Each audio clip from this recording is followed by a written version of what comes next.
नमस्कार दोस्तों, स्वागत है आप सभी का हमारी इस YouTube चैनल पंडिताइन चाची में। तो दोस्तों, आज हम आपके लिए लेकर आए हैं संकटा माता की व्रत कथा। संकटा माता अपने भक्तों के संकट को क्षण भर में दूर करती हैं। दोस्तों, हम शुरू करते हैं संकटा माता की व्रत कथा। एक बुढ़िया थी। उस बुढ़िया का एक बेटा था जिसका नाम रमानाथ था। रमानाथ धन कमाने के लिए परदेश चला गया। बुढ़िया अपने पुत्र के विदेश जाने के बाद बहुत चिंतित और दुखी रहने लगी, क्योंकि बुढ़िया की बहू उसे प्रायः नित्य खरी खोटी सुनाया करती थी। इसलिए बुढ़िया प्रतिदिन चिंतित और उदास रहती थी और घर के बाहर स्थित कुएं पर बैठकर रोया करती थी। बुढ़िया का यह क्रम रोज चलता रहता था। एक दिन कुएं में से दिए की माँ नामक एक स्त्री निकली और उस बुढ़िया से पूछा कि बूढ़ी माँ, तुम इस तरह बैठकर क्यों रोती हो? तुम्हें किस प्रकार का कष्ट है?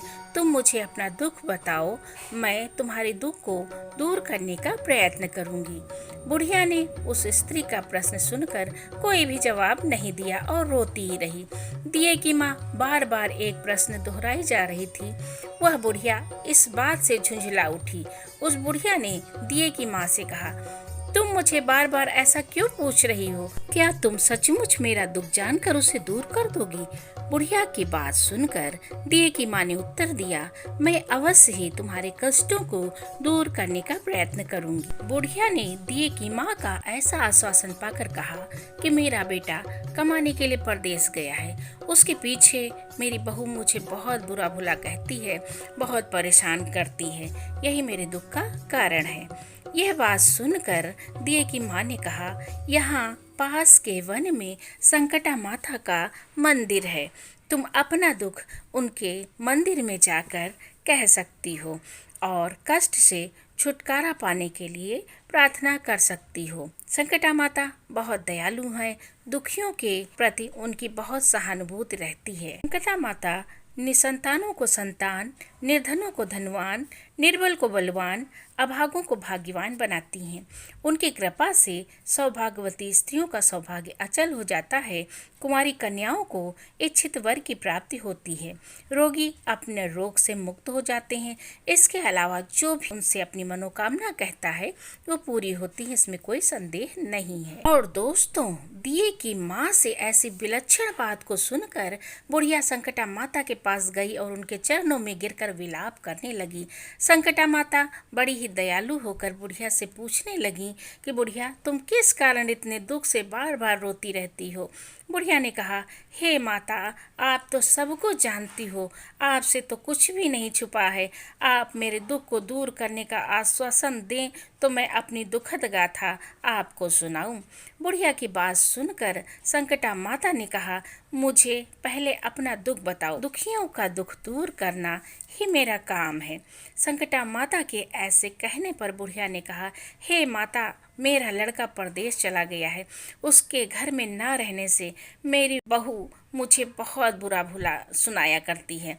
उसके बातें मुझसे सहन नहीं होती हैं। इसी कारण मैं परेशान होकर बार बार रोया करती हूँ। बुढ़िया की इस दर्द भरी कथा को सुनकर संकटा माता ने कहा, तुम घर जाकर मेरे लिए मनौती मांग कर मेरी पूजा करो। इससे तुम्हारा लड़का सकुशल घर वापस आ जाएगा। मेरी पूजा के दिन सुहागिन स्त्रियों को आमंत्रित कर उन्हें भोजन कराना। ऐसा करने से तुम्हारा लड़का अवश्य ही तुम्हारे पास आ जाएगा। संकटा माता के कहे अनुसार उस बुढ़िया ने मनौती मांग कर पूजा की और सुहागिन स्त्रियों को भोजन के लिए आमंत्रित किया। परंतु विचित्र बात यह हुई कि जब बुढ़िया स्त्रियों के लिए लड्डू बनाने शुरू किए तो 7 की जगह 8 लड्डू बन गए। इस बात से बुढ़िया बहुत असमंजस में पड़ गई। ऐसा होने का क्या कारण है? कहीं मुझसे गिनने में गलती तो नहीं हो गई, अथवा अपने आप 8 लड्डू बन जाने का कोई अन्य कारण है? और दोस्तों, उसी समय संकटा माता एक बुढ़िया का रूप धारण करके वहाँ पर प्रकट हुई। बुढ़िया ने कहा क्यों बुढ़िया, आज तुम्हारे यहाँ कोई उत्सव है क्या?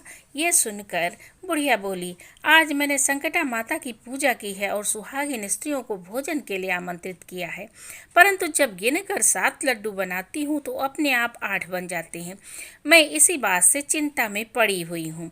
बुढ़िया की बात सुनकर संकटा माता ने कहा, क्या तुमने किसी बुढ़िया को भी आमंत्रित किया है? बुढ़िया कहने लगी, नहीं, मैंने ऐसा नहीं किया है, परंतु तुम कौन हो? संकटा माता ने कहा, मैं बुढ़िया हूँ, मुझे भी आमंत्रित कर लो। ऐसा सुनकर बुढ़िया ने उस बुढ़िया रूपी संकटा माता को भोजन के लिए आमंत्रित कर लिया। इसके बाद बुढ़िया के घर पर सभी आमंत्रित सुहागिनें आ पहुंची और बुढ़िया ने सबको लड्डू, अन्य मिठाई आदि का भोजन कराया। इससे संकटा माता उस बुढ़िया पर बहुत प्रसन्न हुई और माता की कृपा से उस बुढ़िया के बेटे के मन में अपनी माता और पत्नी से मिलने की इच्छा उत्पन्न हुई। वह अपने घर के लिए चल दिया। कुछ दिन बीतने के बाद बुढ़िया संकटा माता की पूजा कर सुहागिनों को भोजन करा रही थी कि किसी ने लड़के के आने की सूचना दी, लेकिन बुढ़िया अपने काम में लगी रही। उसने कहा, लड़के को बैठने दो, मैं सुहागिनों को जिमाकर अभी आती हूँ। लड़के की बहू ने पति के आने का समाचार सुना। उसी क्षण पति के स्वागत के लिए तुरंत घर की ओर चल दी। लड़के ने अपनी पत्नी को देखकर मन में सोचा कि मेरी स्त्री मेरे प्रति कितना प्रेम रखती है, जो खबर पाते ही मुझसे मिलने आ गई, परंतु मेरी माँ को मुझ पर जरा भी प्रेम नहीं है। मेरे आने की खबर पाकर भी मेरी माँ मुझसे मिलने नहीं आई। जब पूजा का काम समाप्त हो गया, सभी सुहागिनें भोजन करके अपने अपने घर लौट गईं। तब बुढ़िया अपने बेटे से मिलने के लिए उसके पास पहुंची। माँ के आने पर लड़के ने पूछा, माँ अब तक कहाँ थी? माँ ने कहा, बेटा, मैंने तुम्हारी कुशलता के लिए संकटा माता से मनौती मांग रखी थी, उसी को पूरा करने के लिए सुहागिनें जिवा रही थी। संकटा माता की कृपा से उसका मन अपनी पत्नी से हट गया। उसने माँ से कहा, माँ, या तो मैं रहूँगा या तो ये रहेगी। बुढ़िया ने कहा, बेटा, तुम्हें मैंने बड़ी कठिन तपस्या से पाया है, इसलिए तुम्हें छोड़ नहीं सकती। इसलिए चाहे बहू का त्याग भी करना पड़े, मैं कर सकती हूँ। अतः लड़के ने अपनी स्त्री को घर से बाहर निकाल दिया। घर से निकल कर बाहर आई तो बहुत दुख हुआ और वो एक पीपल के पेड़ के नीचे बैठकर रोने लगी। एक राजा उधर से जा रहा था, उसे रोता देखकर रुका और पूछा, तुम क्यों रो रही हो? तब उसने अपनी सारी व्यथा राजा को सुनाई। राजा ने कहा, आज से तुम मेरी धर्म बहन हो, इसलिए रो मत और तुम मेरे साथ चलो। मैं तुम्हारे सभी कष्टों को दूर करने का प्रयास करूंगा। यह कहकर राजा उस स्त्री को अपने महल में लेकर आया। महल में जाकर राजा ने रानी को सारी व्यथा कथा उसकी सुनाई और रानी को कहा, देखो, आज से ये मेरी धर्म बहन है, इसी महल में रहेगी, इसको किसी प्रकार का कोई कष्ट नहीं होना चाहिए। राजा के यहाँ पहुंचकर कुछ दिन बाद धर्म से प्रेरित होकर रमानाथ की स्त्री ने भी संकटा माता का व्रत करना आरंभ किया और संकटा माता के निमित्त सुहागिनों को भोजन कराने के लिए आमंत्रित किया। उसने रानी को भी आमंत्रित किया। जब सभी सुहागिनें लड्डू खाने लगी तो रानी ने कहा, मुझे तो रबड़ी मलाई जैसे स्वादिष्ट मिष्ठान हजम नहीं होते, तो ये पत्थर समान लड्डू कैसे हजम होंगे? ऐसी अवहेलनापूर्ण बातें कहकर रानी ने लड्डू खाने से मना कर दिया। और कुछ समय के बाद संकटा माता की कृपा से रामनाथ अपनी पत्नी को खोजते हुए राजा के महल में आया। यहाँ आकर अपनी पत्नी को संकटा माता की पूजा करते हुए देखा तो संकटा माता को हाथ जोड़कर प्रणाम किया और अपनी पत्नी से कहा, प्रिय, मेरे अपराध को क्षमा करो। पत्नी ने कहा, नाथ, ये सब प्रारब्ध से ही होता है, इसमें आपका कोई दोष नहीं है। आप मेरे ईश्वर रूप हो, मेरे ही अपराध को क्षमा करो। यह कहकर दोनों ने विधि पूर्वक संकटा माता का व्रत की कथा सुनी, संकटा माता की पूजा की। पूजा को समाप्त कर सुहागिनों को जिमाकर दोनों पति पत्नी अपने घर की ओर प्रस्थान करने के लिए तैयार हुए।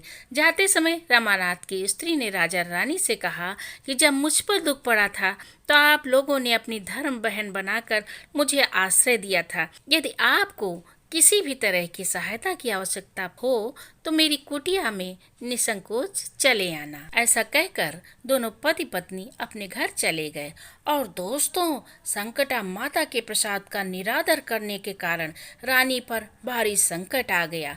रामनाथ की बहू के जाते ही उसका राजपाट नष्ट हो गया। ऐसी विपत्ति में पड़कर रानी ने राजा से कहा, ना मालूम वो तुम्हारी धर्म बहन कैसी थी, उसके जाते ही सब कुछ नष्ट हो गया। रानी ने राजा से कहा, जाते समय वो कह गई थी कि जब मेरे ऊपर कष्ट पड़ा था तब मैं तुम्हारे यहाँ आई और कदाचित तुम्हारे ऊपर कोई कष्ट पड़े तो मेरे यहाँ चली आना, इसलिए हम लोगों को उनके यहाँ चलना चाहिए। ऐसा विचार करके राजा रानी दोनों ही अपनी धर्म बहन के घर गए। वहाँ जाकर रानी ने कहा, बहन तुम्हारे जाते ही ऐसा क्या हो गया कि हमारी सारी संपत्ति नष्ट हो गई, हम लोग बहुत परेशानी में पड़े हुए हैं। रानी की बात सुनकर रमानाथ की स्त्री ने कहा, बहन मैं तो कुछ नहीं जानती, मेरी तो सब करता धरता संकटा माता है, इसके अतिरिक्त दूसरा कोई नहीं। इसलिए मेरी राय से तुम संकटा माता से अपनी भूलों के लिए क्षमा याचना करो, उनकी मान मनौती से तुम्हारा काम बन जाएगा, तुम्हारे सारे बिगड़े काम अपने आप सुधर जाएंगे। रामनाथ की स्त्री की बातें सुनकर रानी ने श्रद्धा भक्ति से संकटा माता का व्रत किया और सुहागिनों को जिमाकर अनजाने में हुई अपनी सब भूलों के लिए संकटा माता से बार बार क्षमा मांगी। रानी के ऐसा करते ही संकटा माता प्रसन्न हो गई और रात में रानी को स्वप्न में कहा कि तुम दोनों पति पत्नी अपने महल को चले जाओ, वहां जाकर मेरी पूजा करना, मेरे निमित्त सुहागिनों को जुर्माना, ऐसा करने से तुम्हारा गया हुआ राजपाट दोबारा मिल जाएगा। दोस्तों, सुबह होते ही रानी ने अपने स्वप्न की बात राजा को बताई। रानी की बात सुनकर राजा उसी क्षण रानी को साथ लेकर अपने महल की ओर चल दिया। महल में आने के बाद राजा रानी ने संकटा माता के कहे अनुसार पूर्ण भक्ति भाव से माता संकटा की पूजा की, सुहागिनों को भोजन कराया। ऐसा करने से उनका बिगड़ा हुआ सारा समय सुधर गया और सारा राजपाट उन्हें वापस मिल गया और वो पहले की तरह राज्य भोगने लगे। बोलो संकटा माता की जय हो।